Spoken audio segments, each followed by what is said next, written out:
Hey, what's up, guys? It's me, ThrashManiac99, and it is back. Album reviews of the new year is back.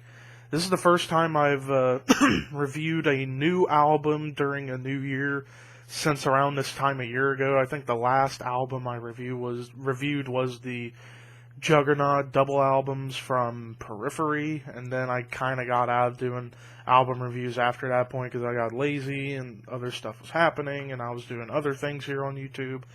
But now I am back, and this is going to be for the album reviews. This is going to be part of a new series called Thrash Reviews, where I, yours truly, am going to review new albums. And today, the first one we're going to be talking about is the brand new 15th studio album from thrash metal legends and heavy metal gods, Megadeth, one of my all-time favorite bands, my number 3 favorite band behind Avenged Sevenfold and Metallica, but still Megadeth, one of the most important metal bands of all time and one of the most important thrash bands of all time.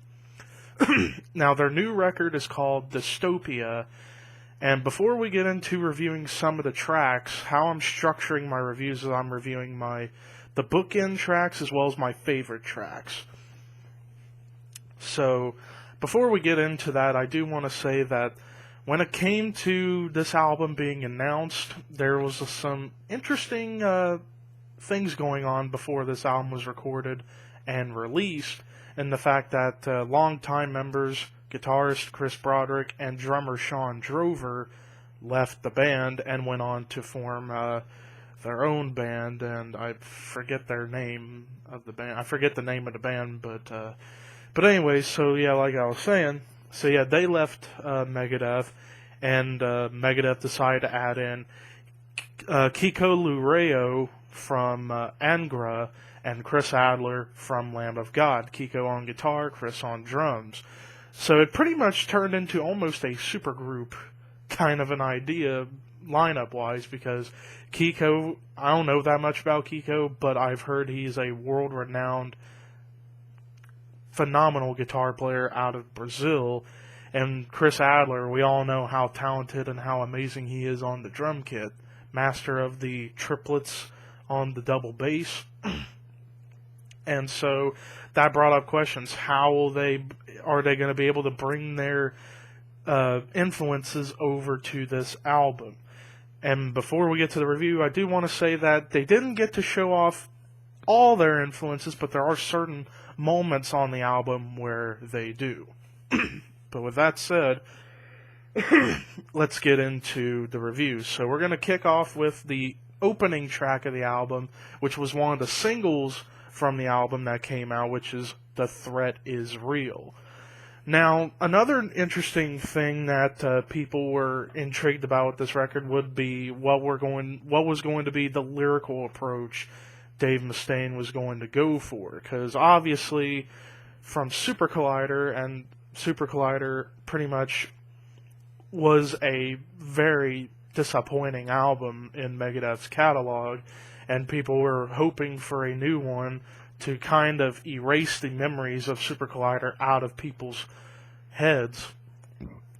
Because songwriting-wise, it was more simplistic on Super Collider, and the lyrics were kind of out of left field and didn't really have much meaning to them. I will say, there are certain tracks on this album that do have lyrical highlights, but then I'm going to get to one of those songs where the lyrics can be one of those cases of it being out of left field and not really that meaningful and kind of a little too explicit. I'll get to that particular track later, but with The Threat Is Real, lyrically it's talking about how there could be a lot of threats that can become real, and you gotta face those threats. That speaks out loud really well. Structure-wise, this was a standard thrash tune that really can pump up your fist or just bang your head. So yeah, it was a great opener that really started to kind of set the tone for what this album was going to become. The next track I'm going to talk about is the title track, Dystopia. Now, Dystopia, this song, to me, kind of has that Picture, if you will, if you're listening to the song She-Wolf from Cryptic Writings by Megadeth, which is a great Megadeth song, and The Right to Go Insane off the Endgame album by Megadeth, this is pretty much where you get Dystopia. You get like the elements of both of those tracks, like Dystopia for its like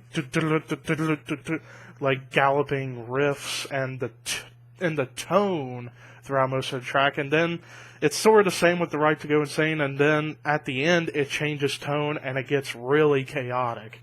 So that's the vibe I got from this track, and to me it made for a great title track. The next one I'm going to talk about is Fatal Illusion, which was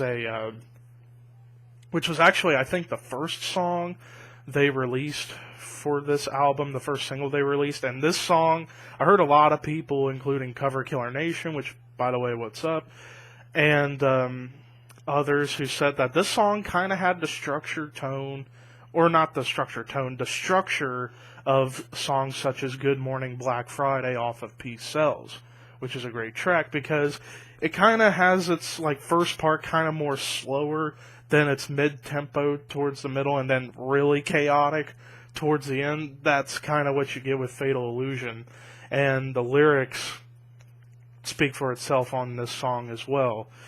Next up I'm going to be talking about is one of my two favorite tracks on the album, and that's Poisonous Shadows. Poisonous Shadows, this was the most apparent track on the album where Kiko got to have a voice as far as writing the song, because this is one of the only few songs that he and Mustaine co-wrote together musically.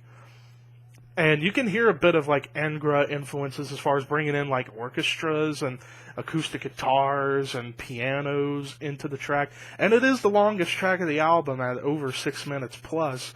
And this was a phenomenal track. This is probably one of the best Megadeth songs that has ever been created in like the last 4 to 6 years. Pretty much their best song they've written since around time of Endgame and then into 13. The lyrics kind of have that haunting vibe to it, which is kind of unusual for Mustaine nowadays, since he kind of either goes for the more left field lyrics or strictly political. This one kind of had more of like a story behind it, and that's what I liked about this track, as well as the music itself. And then my second favorite track, which kind of is a part 2 of Poisonous Shadows, except it's a little more chaotic, and as well it's an instrumental, and that's Conquer or Die. This is a instrumental that's very unique for Megadeth, because usually when you get instrumentals from Megadeth, they're very fast, very over the top, really energetic. This one kind of had kind of kept that spirit from Poisonous Shadows over, so where it wasn't so fast, chaotic in the sense that it carried over like the haunting aspect of Poisonous Shadows, and it was an instrumental, so it kind of was like a soundtrack type of an idea that they were going for on this instrumental. And now to talking about I kind of preluded to this a little bit ago, where the lyrics can be a bit off-putting. The song The Emperor, which was near 4 minutes, and track number 10, this was one where the lyrics kind of didn't really go many places. Same with the music. I mean, the music on the song wasn't bad, but it definitely was the weakest track of the album. The lyrics kind of made it a little worse, in my personal opinion, because he kind of was going for like pricks and F-bombs, not to the level of Five Finger Death Punch on Boots and Blood, which is, by the way, a song I listened to recently and I wish I never did. So, but anyways, this was the weakest track of the album.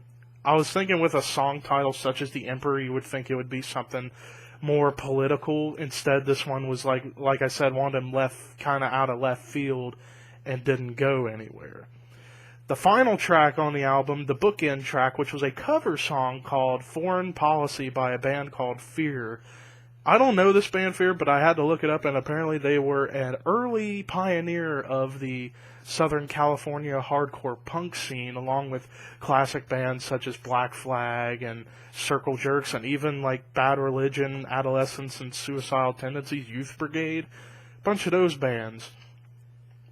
I have never heard the original version, but I guess if it's something like this, this was an awesome cover song, and the way Megadeth did, they made it to where it sounded like they wrote it.